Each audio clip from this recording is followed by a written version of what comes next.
Good morning friends, welcome to MKH video series and Shivani. Today we are discussing about the remaining part of the chapter, that is the chemical reaction and catalyst. Last video में हमने पढ़ा था कि किसी भी equation को हम balance कैसे कर सकते हैं।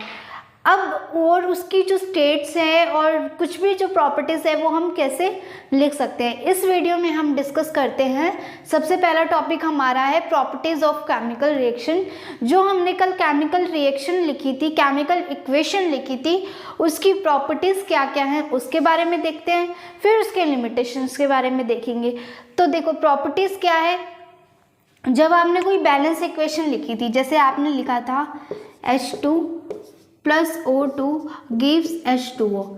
अब आपको इस केमिकल रिएक्शन से पता चल गया कि ये हमारा रिएक्टेंट है और ये हमारा प्रोडक्ट है, और आपने इसके आगे ऐसे भी लिखा था कि ये गैसियस फॉर्म में है और ये भी गैसियस फॉर्म में है और ये लिक्विड फॉर्म में। तो इससे आपको क्या पता चल गया, इसकी स्टेट पता चल गई कि कौन सा गैसियस फॉर्म में है, कौन सा सॉलिड फॉर्म में और कौन सा लिक्विड फॉर्म में है। तो पहला पॉइंट यही है हमारा, it gives the complete information about the reactant and product and reactant के बारे में इंफॉर्मेशन देती है, एंड नंबर ऑफ मॉलिक्यूल्स, मतलब यहाँ कितने नंबर ऑफ मॉलिक्यूल्स यूज होंगे उसके बारे में इंफॉर्मेशन देती है।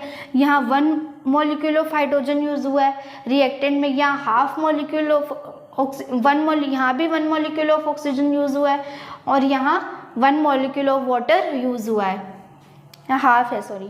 ठीक है, तो ये हमारा था। नंबर ऑफ मॉलिक्यूल के बारे में भी देती है इंफॉर्मेशन। नेक्स्ट पॉइंट हमारा है कि ये किसके बारे में बताती है, फिजिकल स्टेट्स के बारे में बताती है। जो मैंने बताया कि ये गैसियस फॉर्म के बारे में भी, कौन सा गैसियस फॉर्म में है, कौन सा लिक्विड फॉर्म में और कौन सा सॉलिड फॉर्म में है।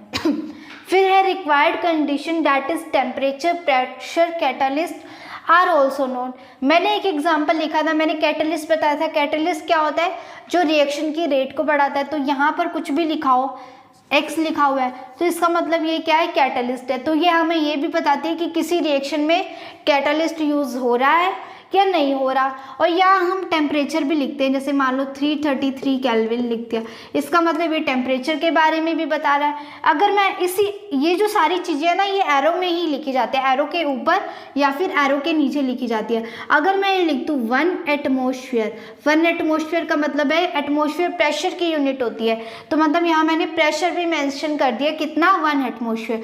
तो ये टेम्परेचर के बारे में भी बताता है, प्रेशर के बारे में भी बताता है और कैटालिस्ट के बारे में भी बताता है। Also determine whether the reaction is endothermic और एक्सोथर्मिक। एंडोथर्मिक का मतलब क्या था, जहां एनर्जी गेन होती है, कल बताया था ना, और एक्सोथर्मिक में जहां एनर्जी रिलीज्ड होती है। ठीक है, तो हमें ये भी बताता है। और एंडोथर्मिक को किससे शो किया था, माइनस से, और एक्सोथर्मिक को प्लस से। उल्टा लिख दिया शायद, एंडोथर्मिक को प्लस से और एक्सोथर्मिक को माइनस से। ठीक है, तो जो हमने यहाँ लिखी थी, जैसे प्लस में अगर कोई एनर्जी लिखी हुई है तो इसका मतलब क्या है, वो एंडोथर्मिक है, उसमें एनर्जी जो है वो ऑब्टेन हो रही है। फिर है लिमिटेशन इसकी, doesn't give information about completion of reaction. ये कोई रिएक्शन कंप्लीट हो रही है या नहीं हो रही उसके बारे में इंफॉर्मेशन नहीं देता। ठीक है, and concentration of reactant and product is not clear, मतलब हम कितनी कंसंट्रेशन ले रहे हैं इनकी और वाटर की कितनी कंसंट्रेशन ले रहे हैं, इनकी कंसंट्रेशन के बारे में भी नहीं बताता। तो ये इसकी कुछ लिमिटेशन थी। एक जो चीज़ है वो आपको रह गई बतानी कि किसी भी रिएक्शन में अगर ये वाला एरो दे रखा है, इसका मतलब है वहाँ क्या हो रही है, गैस लिबरेट हो रही है, गैस लिबरेट हो रही है। जैसे मान लो मैंने लिख दिया carbon plus oxygen gives CO2। ठीक है, तो ये क्या है, सॉलिड है, और ये क्या है, गैस है, और ये क्या है, CO2। मैंने इसको ऐसे शो कर दिया। इसका मतलब कार्बन और ऑक्सीजन ने रिएक्शन करी और मेरे पास कार्बन डाइऑक्साइड थी जो कि क्या थी, एक गैस थी, और वो रिलीज्ड हो रही है, लिबरेट हो रही है। इसका मतलब है गैस लिबरेट हो रही है। CO2 का मतलब अगर मैंने आगे निशान लगा दिया मतलब CO2 लिबरेट हो रही है। ये जो मैंने पिछले लेक्चर में आपको प्रॉपर्टीज बताई थी ना कि एंडोथर्मिक एक्सोथर्मिक को कैसे रिप्रेजेंट करते हैं, कैटलिस्ट को कैसे रिप्रेजेंट करते हैं, तो वहीं आप ये पॉइंट मेंशन कर लेना। अगर कोई गैस लिबरेट हो रही है तो हम उसको इस साइन से शो करेंगे, और अगर कहीं इस साइन के अलावा ये वाला साइन दे रखा है, ये तो गैस ऊपर जाती है तो हमने ये वाला एरो लगा दिया, ऊपर की तरफ जा रही है।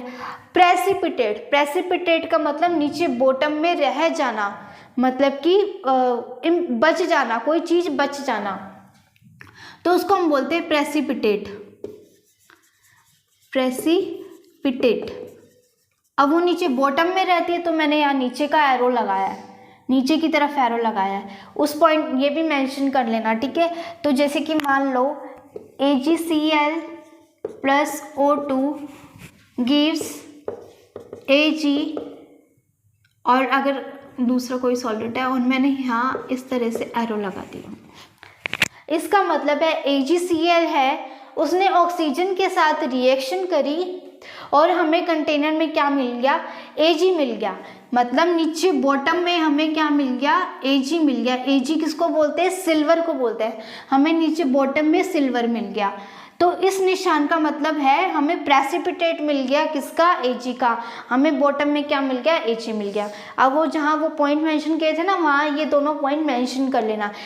इस एरो अपवर्ड का मतलब है गैस लिबरेट होना और डाउनवर्ड का मतलब है प्रेसिपिटेट बनना, ठीक है। ये दो पॉइंट आप मेंशन कर लेना। ये आपकी प्रॉपर्टीज थी। अब हम नेक्स्ट देखते हैं। अब देखिए हमें देखना है केमिकल रिएक्शन। केमिकल रिएक्शन क्या होती है, किसी भी रिएक्शन में अगर केमिकल चेंज हो रहा है तो वो हमारी क्या है, केमिकल रिएक्शन है।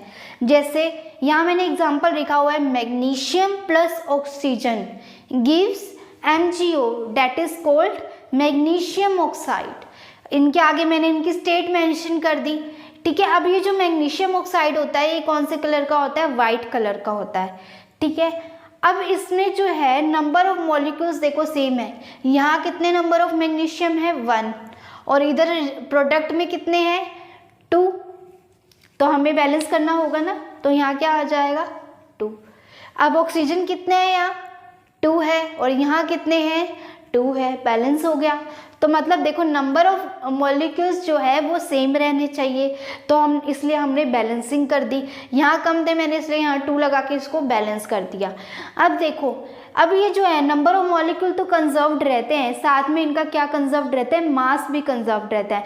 मतलब कोई भी अगर केमिकल रिएक्शन हो रही है उसमें मास ना तो ऑब्जर्व्ड होगा, ना तो डिस्ट्रॉय होगा, ना फॉर्म होगा, इसलिए जो मास है हमारा क्या रहता है, कंजर्व रहता है। जैसे आपको क्वेश्चन दे देंगे कि बताओ कि कार्बन डाइऑक्साइड के अंदर जो मास है वो आपको कंजर्व्ड मिलता है या नहीं रहता।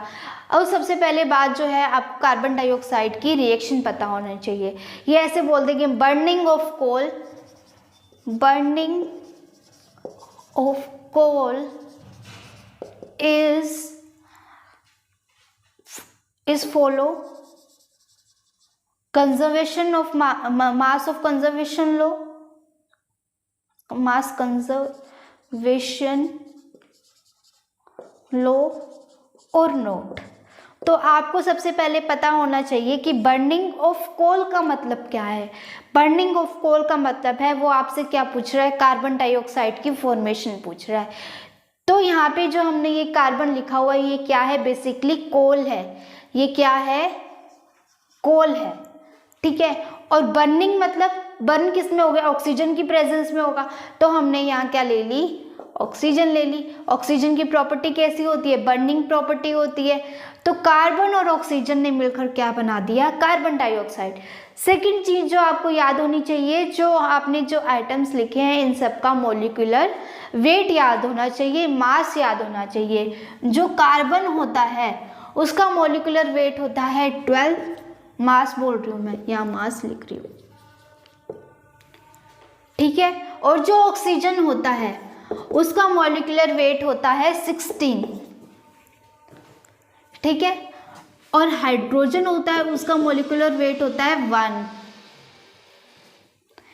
ठीक है। तो ये बेसिकली आपको याद रखना है मॉलिक्यूलर वेट। तो क्या है, अब कार्बन है, कार्बन का मॉलिक्यूलर वेट कितना होता है, 12 होता है, तो यहाँ मैंने 12 लिख दिया। मैं सबके मास लिख रही हूँ। ऑक्सीजन है, अब देखो इसके पैरों में 2 है, ये ऑक्सीजन इस तरह से लिखा हुआ है, तो सबसे पहले ऑक्सीजन का मॉलिक्यूलर वेट 16, अब इसके पैरों में जो लिखा हुआ है उससे मल्टीप्लाई होगा, 16 × 2, तो कितना आ गया, 32। फिर है नेक्स्ट CO2, यहाँ कार्बन का मॉलिक्यूलर वेट कितना है, 12 है। अब ये जो अगर मान लो कोई भी अगर सब्सटेंस इस तरह से लिखा हुआ है CO2 कंबाइन करके लिखा हुआ है, तो आपको क्या करना है, ये दो अलग अलग है, दो अलग अलग एलिमेंट्स हैं, अब इन एलिमेंट्स को प्लस करके ऐड करना है, प्लस करके इनका मॉलिक्यूलर वेट प्लस करना है। जैसे कि कार्बन का 12, अब ये दूसरा आ गया, अगर यहाँ कार्बन ही होता तो मैं इसी में मल्टीप्लाई कर देती। अब यहाँ दूसरा ऑक्सीजन है, प्लस करके लिखूंगी, प्लस ऑक्सीजन का कितना है, 16 है, 16 इसके पैरों में कितना है, 2 है, टोटल कितना आ गया, ऐड करो 44 ग्राम आएगा। तो यहाँ कितना आ गया, 44 ग्राम। अब ये देखो इधर 12 आया और इधर 32 मिला, अब 12 प्लस 32 को ऐड करो, आपको कितना मिलेगा, 44 ग्राम। आप देखोगे कि ये भी 44 ग्राम आया रिएक्टेंट वाली साइड में और प्रोडक्ट वाली साइड में भी 44 ग्राम आया, मतलब जो हमारा मास था वो रिएक्टेंट एंड प्रोडक्ट में ना तो बना ना वो डिस्ट्रॉय हुआ।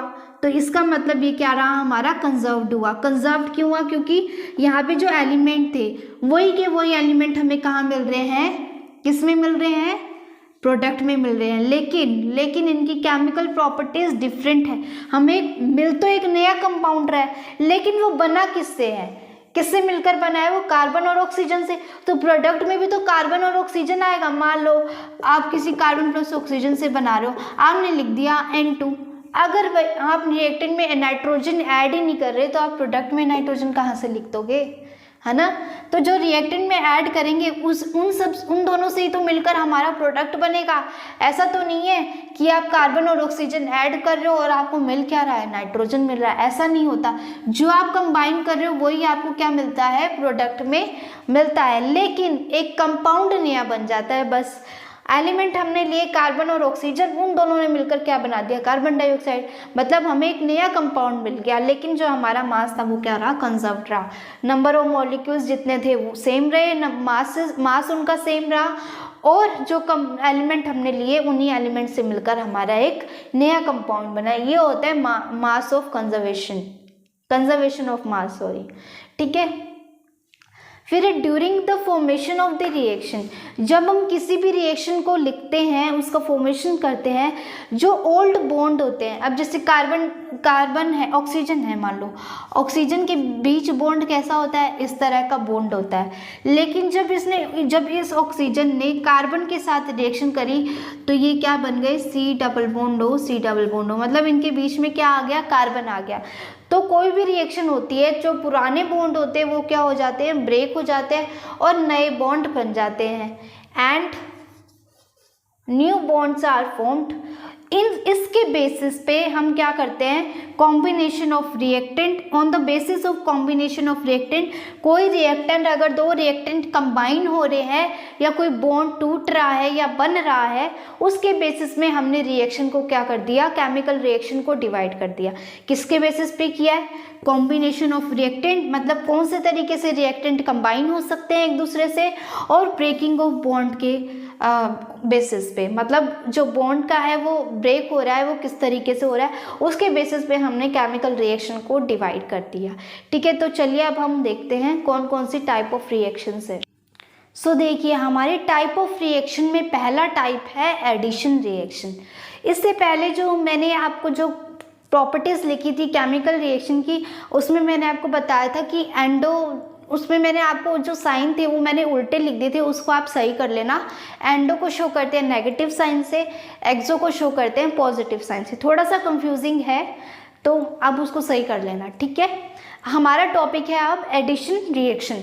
एडिशन रिएक्शन में क्या होता है, जब 2 और more reactant combine to form a single product is known as addition reaction. मतलब कोई 2 रिएक्टेंट है, इधर की साइड लिखा होता है वो क्या होता है, रिएक्टेंट होता है, और जो इधर की साइड लिखा होता है वो क्या होता है, प्रोडक्ट होता है। कोई भी 2 रिएक्टेंट ले लिए मैंने, ए और बी, जब वो दोनों कंबाइन होते हैं, ये दोनों कंबाइन हो गए, कंबाइन होकर जो रिएक्शन होगी उसको हम क्या बोलेंगे, एडिशन रिएक्शन। एडिशन रिएक्शन क्यों बोला, क्योंकि ये दोनों कंबाइन हो रहे हैं, सिंपली ऐड हो रहे हैं एक दूसरे में, इसलिए इनको हमने क्या बोला, एडिशन रिएक्शन।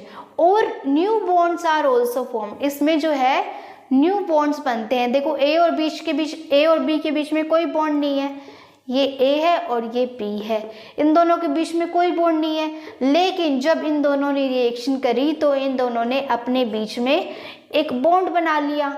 मतलब जब एडिशन रिएक्शन होगी तो वो क्या बनाएंगे, न्यू बॉन्ड का फॉर्मेशन करेंगे, जिससे वो दोनों क्या रहे, कंबाइन रहे। अगर मैं इन दोनों के बीच में ये बॉन्ड नहीं बनाऊंगी तो ये तो कंबाइन ही नहीं हुए, तो कंबाइन करने के लिए बॉन्ड तो जरूरी है ना, इसलिए मैंने यहाँ पे ये बॉन्ड बनाया। ये जो लाइन है इसको हम बॉन्ड बोलते हैं, मतलब ये दोनों एक बॉन्ड से जुड़े हुए हैं। जैसे मान लो ये एक मार्कर है, ये ए है और ये बी है, अब मेरे को इन दोनों को जोड़ना है तो मेरे को क्या करना पड़ेगा, इन दोनों के बीच में बॉन्ड लगाना पड़ेगा। मैं इसको कहूँ कि आप अपना हाथ निकालो, इसको कहूँ आप अपना हाथ निकालो, और दोनों अपने हाथ को क्या कर लो, ज्वाइंट कर लो। जब ये दोनों अपने हाथ को ज्वाइंट कर लेंगे तो वो जो उनका हाथ है, जो उनके हाथ है दोनों ज्वाइंट हो रखे हैं, ये ज्वाइंट क्या है, हमारा बॉन्ड है। इन दोनों के हाथ जो एक दूसरे से ज्वाइंट हो रखे हैं, ये क्या है, हमारे बॉन्ड हैं। ठीक है, अब देखो इसके एग्जाम्पल्स क्या क्या है। अब ये मैंने ना यहाँ वैसे तो ये एडिशन रिएक्शन के एग्जाम्पल है, बट ऐसी कुछ रिएक्शन आपको बोल सकते, कोई भी क्वेश्चन पूछ सकते हैं कि बताओ कि बर्निंग ऑफ मैग्नीशियम रिबन में law of mass conservation follow होता है नहीं, तो आपको रिएक्शन नहीं पता होगी सबसे पहली बात तो आपको ये तीनों जो रिएक्शन है ना, ये इसको नेम से याद रखनी है कि अगर बर्निंग ऑफ कोल बोल दे इसका मतलब है वो कार्बन डाइऑक्साइड के लिए पूछ रहा है। अगर आपको बोल दे बर्निंग ऑफ मैग्नीशियम रिबन तो आपसे ये वाली रिएक्शन का पूछा। आपको रिएक्शन याद होनी चाहिए इसके नेम से ही। अगर आपको बोल दे हाइड्रोजनेशन ऑफ इथीन तो आपको ये याद होनी चाहिए। 3 रिएक्शन आप याद रख लो, ठीक है। कोई भी क्वेश्चन आ जाए, अगर आपको बोल दे कि इस इक्वेशन को बैलेंस करो, बर्निंग ऑफ कोल को बैलेंस करो, तो आपको रिएक्शन पता है तो आप इजीली कर दोगे। अगर आपको बोले लॉ ऑफ मास कंजर्वेशन बताओ कि फॉलो हो रहा है नहीं हो रहा, रिएक्शन पता है तो आप इजीली कर दोगे। कोई भी क्वेश्चन हो, अगर आपको इनकी रिएक्शन पता है तो आप वो इजीली कर दोगे, ठीक है। तो एडिशन रिएक्शन में सबसे पहला एग्जाम्पल है बर्निंग ऑफ कोल, जिसमें कार्बन और ऑक्सीजन दोनों मिलकर क्या बनाते हैं, कार्बन डाइऑक्साइड। ये कार्बन है, ये ऑक्सीजन है, इनके बीच में कोई भी बॉन्ड नहीं है। ऑक्सीजन जो होता है उसकी स्ट्रक्चर कैसी होती है, O डबल बॉन्ड O, ठीक है। ये मिलकर क्या बना देगा, C, मतलब इसको ऑक्सीजन को क्या करना है, इस कार्बन के साथ बॉन्ड बनाना है, ज्वाइंट होना है। ज्वाइंट करने के लिए क्या करना पड़ेगा, इसको बॉन्ड बनाना पड़ेगा। और वो बॉन्ड कैसे बनता है, इस तरीके से बनता है। अब ये कार्बन है, दोनों ऑक्सीजन से कंबाइन होगा, दोनों ऑक्सीजन से कंबाइन होने के लिए ये इन दोनों के बीच में आ जाएगा, ठीक है। तो बॉन्ड दोनों के बीच में आ गए, इसका डबल बॉन्ड इससे कनेक्ट है, इसका डबल बॉन्ड इससे कनेक्ट है। इस तरह से स्ट्रक्चर बन गई, और जिसको हमने क्या बोल दिया, एडिशन रिएक्शन। नेक्स्ट है हमारा बर्निंग ऑफ मैग्नीशियम रिबन। अगर हम किसी मैग्नीशियम रिबन को बर्न करें, बर्न किसकी प्रेजेंस में होता है, सबसे पहली बात ऑक्सीजन की प्रेजेंस में होता है। जब भी बर्निंग बोले तो इसका मतलब है वहाँ क्या आएगा, ऑक्सीजन आएगा, ठीक है। याद करने का तरीका देखो, कोल बर्निंग बोल दी यानी ऑक्सीजन तो आएगा ही आएगा, बर्निंग बोल दी ऑक्सीजन तो आएगा ही आएगा। अब यहाँ कोल बोल दिए, कोल मतलब आपको पता होना चाहिए कार्बन है। जब कार्बन और ऑक्सीजन को कंबाइन कराओगे तो क्या बनेगा, कार्बन डाइऑक्साइड। फिर नेक्स्ट है बर्निंग ऑफ मैग्नीशियम रिबन। अब देखो बर्निंग मतलब ऑक्सीजन तो आएगा ही आएगा। मैग्नीशियम किसको बोलते हैं, Mg को, मतलब Mg मैग्नीशियम और ऑक्साइड मतलब ऑक्सीजन को अगर आप रिएक्ट कराओगे तो आपको क्या मिलेगा, magnesium oxide, that is Mg, और ये रिएक्शन बैलेंस कर रखी है, ठीक है। तो ये भी क्या है, एक हमारा एडिशन का रिएक्शन, एडिशन का एग्जाम्पल है। फिर है hydrogenation of ethene. Hydrogenation of ethene में क्या है, इस तरह से ये मॉलिक्यूल है CH2, और ये वाला जो बॉन्ड है ना, ये सिर्फ कार्बन से अटैच है CH2, और किससे अटैच है, डबल बॉन्ड से, ठीक है। प्लस हाइड्रोजिनेशन बोला है, हाइड्रोजिनेशन का मतलब है H2। अब क्या होगा, हाइड्रोजिनेशन में क्या होता है, इसके पास 2 H है जो कैसे ज्वाइंट है, इस तरह से ज्वाइंट है। ये वाला एक हाइड्रोजन इसके पास चला जाएगा, ये वाला एक हाइड्रोजन इसके पास चला जाएगा, और ये जो डबल बॉन्ड है ये किस में कन्वर्ट हो जाएगा, सिंगल बॉन्ड में। देखो कैसे, CH2 था, CH2 था, अब ये डबल बॉन्ड था, ये सिंगल बॉन्ड में कन्वर्ट हो जाएगा। ये जो 2 लाइनें लगी रहती है ना इस तरह से, इसको हम बोलते हैं डबल बॉन्ड। ए के साथ अगर ये देखो, ए के साथ अगर बी कनेक्ट है, मतलब इनके बीच में कैसा है, 2 लाइनें लगी हुआ है, इन 2 लाइनों को हम क्या बोलेंगे, डबल बॉन्ड। अगर ए और बी के बीच में इस तरह से एक लाइन लगी हुई है, इसका मतलब है ये कौन सा बॉन्ड है, सिंगल बॉन्ड है। अगर ए और बी के बीच में 3 लाइनें लगी हुई है, इसका मतलब वो कौन सा बॉन्ड है, ट्रिपल बॉन्ड है। बस 3 टाइप की बॉन्ड होते हैं, सिंगल बॉन्ड, डबल बॉन्ड और ट्रिपल बॉन्ड, इससे आगे नहीं जाते। तो आपको ये पता होना चाहिए डबल बॉन्ड क्या होते हैं, ट्रिपल बॉन्ड क्या होते हैं। अब ये जो डबल बॉन्ड है ये किस में कन्वर्ट हो जाएगा, सिंगल बॉन्ड में कन्वर्ट हो जाएगा। CH2 एक हाइड्रोजन ये ले लेगा, ये वाला CH2 ले लेगा, और एक हाइड्रोजन ये वाला CH2 ले लेगा। तो इन दोनों, अब ये 2 H है और ये 1 H है, 2 और 1 कितना हो गया, 2 + 1 = 3। तो हमारी रिएक्शन क्या बन गई, CH3 और CH3। समझ में आ गया। तो ये था हमारा एडिशन रिएक्शन। अब हम नेक्स्ट रिएक्शन डिस्कस करते हैं, that is replacement reaction, displacement reaction, जिसको हम डिस्प्लेसमेंट रिएक्शन भी बोलते हैं। इसमें क्या होगा, इन विच एटम और group present in the reactant, कोई भी एटम प्रेजेंट है और कोई भी ग्रुप प्रेजेंट है, डिस्प्लेस एटम और ग्रुप ऑफ अदर रिएक्टेंट, उसी रिएक्टेंट में अदर ग्रुप को क्या कर देता है, डिस्प्लेस कर देता है। And already present bonds are already present, इसमें बॉन्ड्स क्या होते हैं, ऑलरेडी प्रेजेंट होते हैं।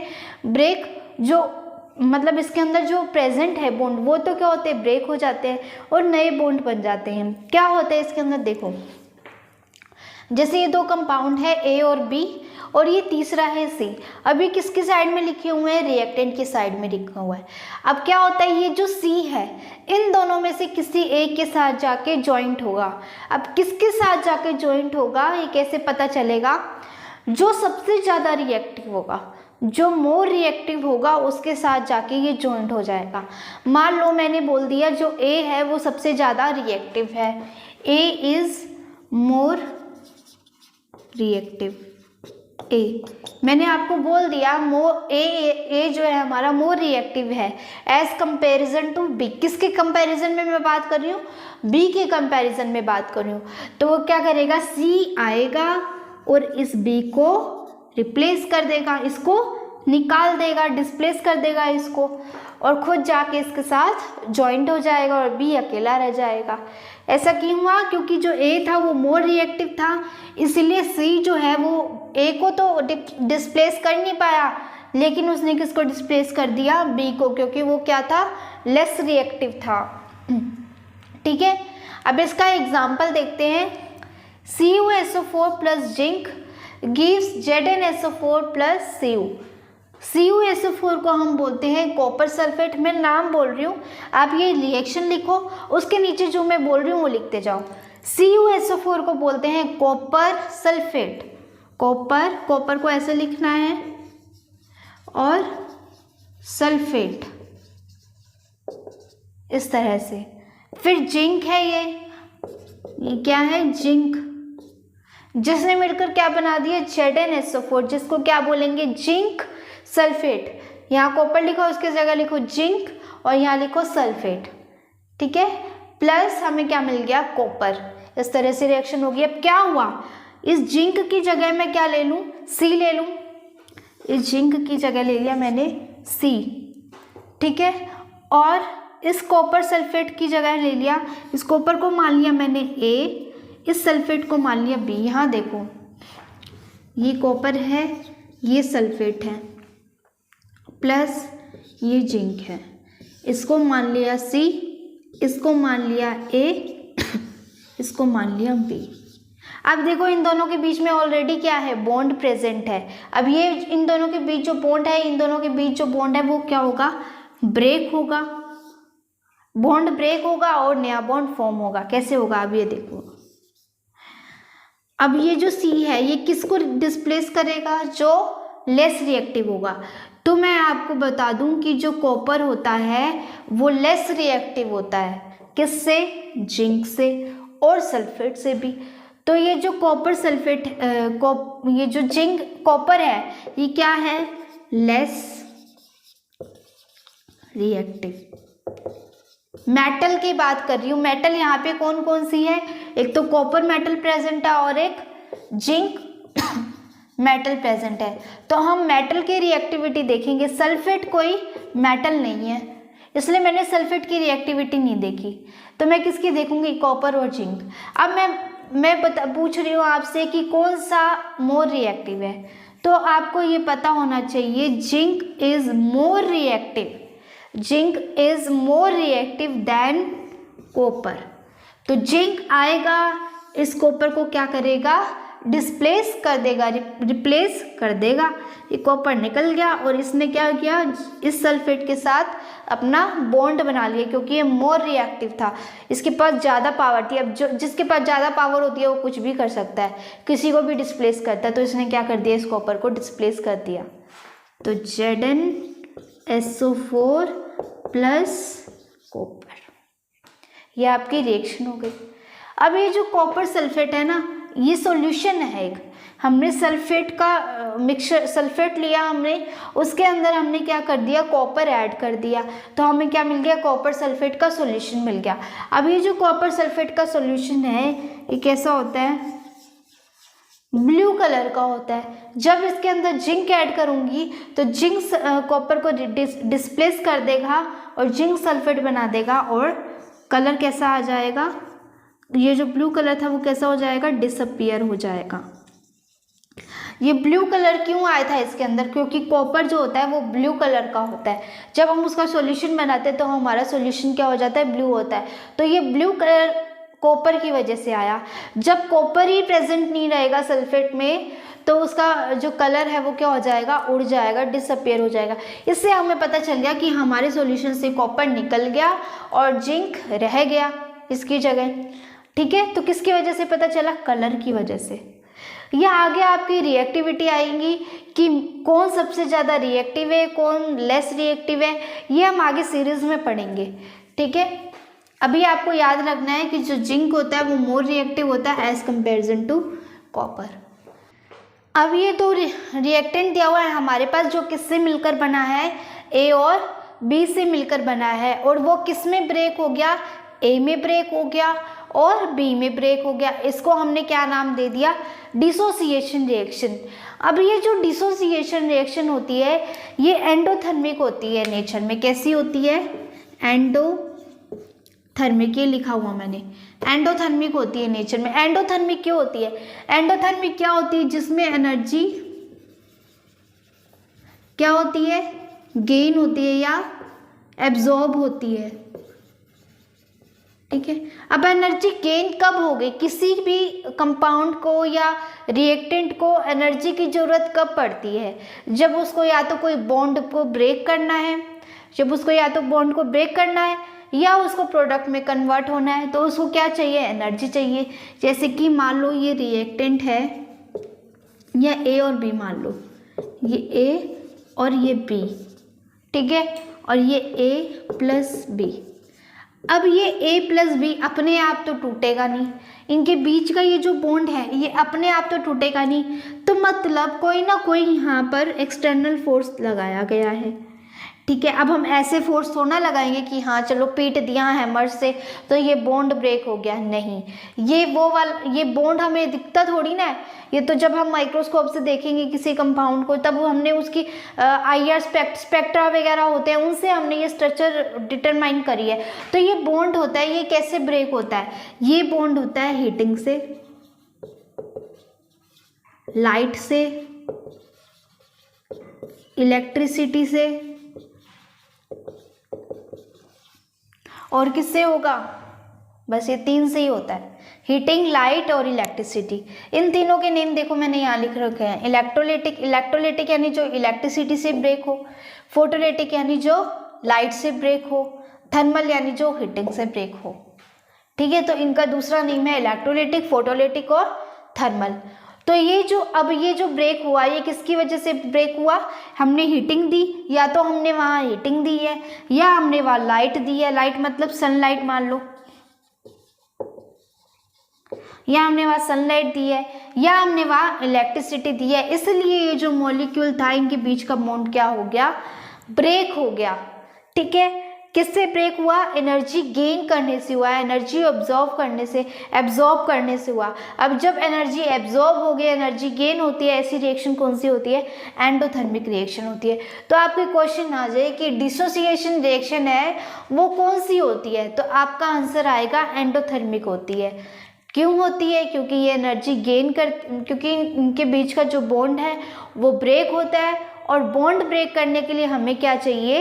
एनर्जी चाहिए, जो कि हमें कहाँ से मिलती है? 3 मेथड से मिलती है। पहला मेथड है हीटिंग, दूसरा मेथड है लाइट और थर्ड मेथड है इलेक्ट्रिसिटी। अब हम धीरे धीरे करके इन तीनों मेथड के बारे में पढ़ते हैं कि कैसे इनसे हम किसी भी मॉलिक्यूल को ब्रेक कर सकते हैं। अब देखो, हमारा फर्स्ट है इलेक्ट्रोलिटिक डिसोसिएशन। जो डिसोसिएशन है वो इलेक्ट्रोलिटिक यानी इलेक्ट्रिसिटी से कैसे होता है? तो current is made to flow.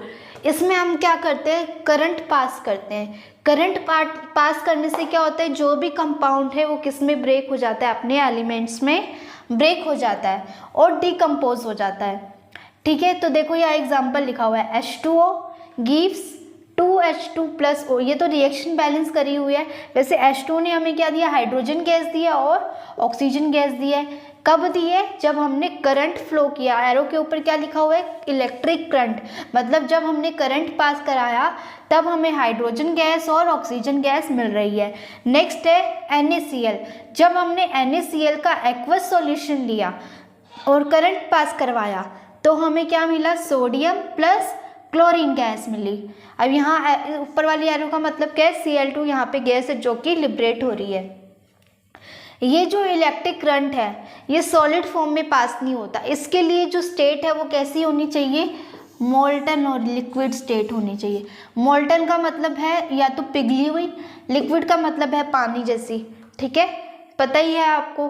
तो करंट पास करने के लिए जो स्टेट है हमारी कैसी होनी चाहिए? मोल्टन होनी चाहिए या फिर लिक्विड होनी चाहिए, तभी हमारा जो करंट है वो पास हो सकता है। अब करंट पास कैसे होगा? ये एक बीकर लिया है हमने या कंटेनर लिया है, इसके अंदर हम 2 रोड लगा दें। ये रेडीमेड आती है ये रोड्स। एक को हम एनोड बोलते हैं, एक को कैथोड बोलते हैं। एक रोड पे, अब एनोड कैथोड कैसे बोलेंगे? एक रोड पे प्लस साइन लगा रहता है, एक रोड पे नेगेटिव साइन लगा रहता है। जिस पे पॉजिटिव साइन लगा हुआ होता है उसको हम बोलते हैं एनोड, जिस पे नेगेटिव साइन लगा होता है उसको हम बोलते हैं कैथोड।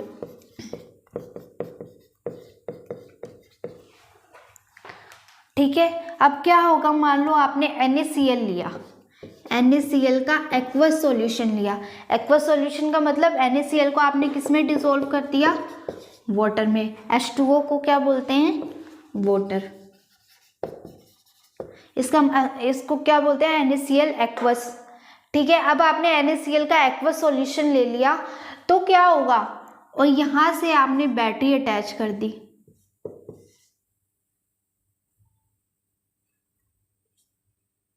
ठीक है, यहाँ से आपने क्या कर दी? बैटरी अटैच कर दी। जब आप स्विच ऑन करोगे तो ये जो Na होता है ना, ये दो फॉर्म में मिलकर बनता है, Na+ और Cl-। एक पे पॉजिटिव चार्ज होता है और एक पे नेगेटिव चार्ज होता है। आपको पता है पॉजिटिव वाला किसको अट्रैक्ट करता है? नेगेटिव वाले को, यानी पॉजिटिव किसके साथ जुड़ता है? नेगेटिव वाले को। कोई भी कंपाउंड देख लो उसके अंदर एक पॉजिटिव होगा और एक नेगेटिव होगा। जैसे NaCl में देख लो, इसमें क्या था? एक पॉजिटिव था और दूसरा नेगेटिव था। पॉजिटिव कभी नहीं जुड़ेंगे आपस में, क्योंकि पॉजिटिव क्या करते हैं? एक दूसरे को रिपेल करते हैं। और पॉजिटिव और नेगेटिव होते हैं वो एक दूसरे को क्या करते हैं, अट्रैक्ट करते हैं। ठीक है, ये बात आपको पता होनी चाहिए। अब इसमें हमारा एक Na+ होता है और एक Cl- होता है NaCl में। तो जो पॉजिटिव वाला होगा, आप मुझे बताओ कि पॉजिटिव वाला किसके पास जाएगा, कौन से रोड पे जाएगा, इस एनोड पे जाएगा या इस कैथोड पे जाएगा? आप बोलोगे कैथोड पे जाएगा। मैं पूछूंगी क्यों? आप बोलोगे क्योंकि कैथोड पे नेगेटिव साइन होता है और Na पे पॉजिटिव साइन है, और पॉजिटिव और नेगेटिव एक दूसरे को क्या करते हैं, अट्रैक्ट करते हैं। तो यहाँ हमारा क्या चला जाएगा, Na+, Na+, यहाँ सारा Na+ क्या हो जाएगा, अकोम्युलेट हो जाएगा, मतलब इकट्ठा हो जाएगा। अब ये Cl- है, ये किसके पास जाएगा, ये पॉजिटिव वाले के पास जाएगा, Cl-, अब जब रिएक्शन होगी तो ये जो Cl- था वो किसकी फॉर्म में निकल जाएगा, इस Cl2 गैस की फॉर्म में निकल जाएगा, और Na+ था वो किसकी फॉर्म में रह जाएगा, Na की फॉर्म में रह जाएगा। इस तरह से जब हमने किसी लिक्विड सॉल्यूशन में करंट पास किया तो हमारा NaCl किस में टूट गया, Na+ और Cl- में। यही तो हमारी डिसोसिएशन रिएक्शन थी। वो जो क्या कह रही थी, मेरा जो डिसोसिएशन है वो किसकी हेल्प से होगा, इलेक्ट्रिसिटी की हेल्प से होगा, या फोटोलिटिक की हेल्प से होगा, या फिर थर्मो की हेल्प से होगा। तो हमने इलेक्ट्रो की हेल्प से देख लिया। एक बात हो, जिस पे पॉजिटिव चार्ज होता है उसको हम कैटायन बोलते हैं, जिस पे नेगेटिव चार्ज होता है उसको हम एनायन बोलते हैं। ये आपको है नहीं, बस ठीक है, आप इतना याद रखो। एनोड को हम क्या बोलेंगे, एनोड जो होता है पॉजिटिव चार्ज का होता है और कैथोड होता है वो नेगेटिव चार्ज का होता है। देखते हैं हम फोटोलिटिक डिसोसिएशन क्या होता है। फोटोलिटिक डिसोसिएशन का मतलब है लाइट की प्रेजेंस में डिसोसिएट होना। यहाँ पर ये फोटो लिखा हुआ है, इसका मतलब है लाइट, मतलब लाइट की प्रेजेंस में डिसोसिएट होना। एग्जाम्पल के लिए हम लिखते हैं HBr को जब हम रिएक्ट कराते हैं लाइट की प्रेजेंस में तो ये किसमें ब्रेक हो जाता है, हाइड्रोजन में, और ब्रोमीन गैस में ब्रेक हो जाता है। इस साइन का मतलब क्या था, गैस लिबरेट होना। ठीक है, अब ये जो मैंने HNu लिखा है इसका मतलब क्या है, सनलाइट।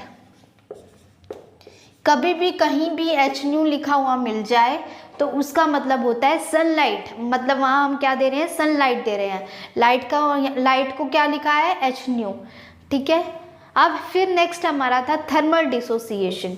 थर्मल डिसोसिएशन, थर्मल यानी कि हीट।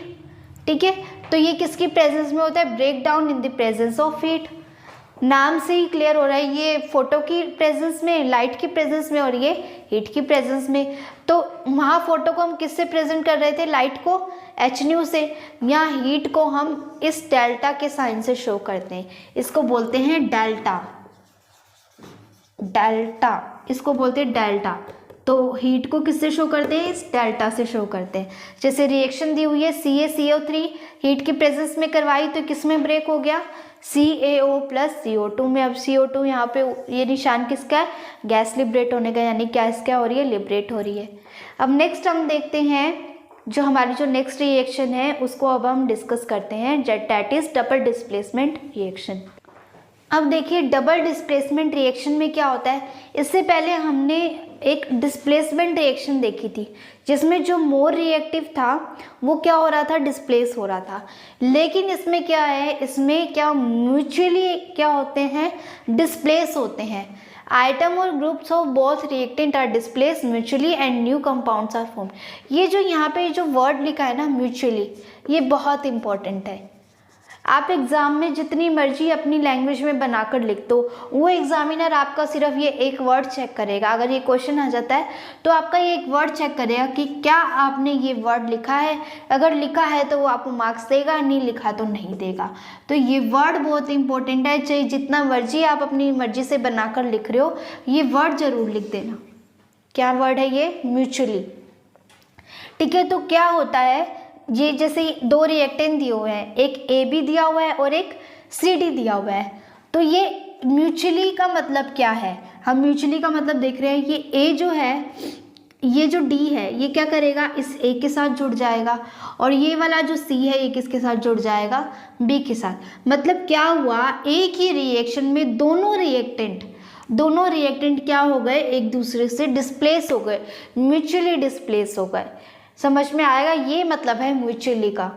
तो A किसके साथ ज्वाइंट हो गया, डी के साथ, और बी किसके साथ जॉइंट हो गया, सी के साथ। तो ये हमारी क्या हो गई, डबल डिस्प्लेसमेंट। इसमें देखो एक बार तो ये वाला डिस्प्लेसमेंट हो गया, अब दूसरी बार बी सी जो है वो बी के साथ जॉइंट हो रहा है, तो ये दूसरा डिस्प्लेसमेंट हो गया, इसलिए हमने नाम दे दिया डबल डिस्प्लेसमेंट रिएक्शन। नेक्स्ट जैसे इसका एग्जाम्पल है वो है कॉपर सल्फेट प्लस NaOH। अब ये कॉपर को मान लो A, इसको मान लो B, इसको मान लो C, इसको मान लो D। A वाला किसके साथ जॉइंट होगा, D के साथ, B वाला किसके साथ जॉइंट होगा, C के साथ। तो देखो ये यही हुआ है, Cu और OH, ये वाला Cu, इसको देखो सिर्फ इन दोनों को, तो ये वाला Cu क्या था, A और D, ऊपर भी क्या बना है, A और D बना है, तो ये वाला Cu और ये वाला OH क्या हो जाएंगे, कंबाइन हो जाएंगे, क्या बनाएंगे, कॉपर हाइड्रोक्साइड। नेक्स्ट अब इन दोनों को देखो, अब ये दोनों जॉइंट हो जाएंगे, क्या बनाएंगे, Na2SO4, sodium sulphate, copper hydroxide, और ये बनेगा सोडियम सल्फेट। तो यहाँ आपके ये टाइप ऑफ रिएक्शन ख़त्म होते हैं। तो इस चैप्टर में हमने क्या पढ़ा, हाँ इस चैप्टर में हमने अभी तक पढ़ा है कि किसी भी रिएक्शन को बैलेंस कैसे करते हैं, किसी की फिजिकल स्टेट लिखनी है, बैलेंस इक्वेशन को रिप्रेजेंट कैसे करना है, पूरी केमिकल रिएक्शन को कैसे रिप्रेजेंट करना है वो हमने सीखा। फिर हमने प्रॉपर्टीज़ देखी और फिर हमने उसके बाद क्या देखा, टाइप ऑफ रिएक्शन देखे, जिसमें हमने 4 टाइप डिस्कस किए। पहला था एडिशनल, सेकंड था डिस्प्लेसमेंट, थर्ड था रिप्लेसमेंट, डिस्प्लेसमेंट और रिप्लेसमेंट एक ही है, थर्ड था डिसोसिएशन, फोर्थ है डबल डिस्प्लेसमेंट रिएक्शन। ये हमने आज के लेक्चर में डिस्कस किया। अब हम बाकी का नेक्स्ट लेक्चर में कवर करेंगे। Thank you so much. I hope you like this video. Have a nice day.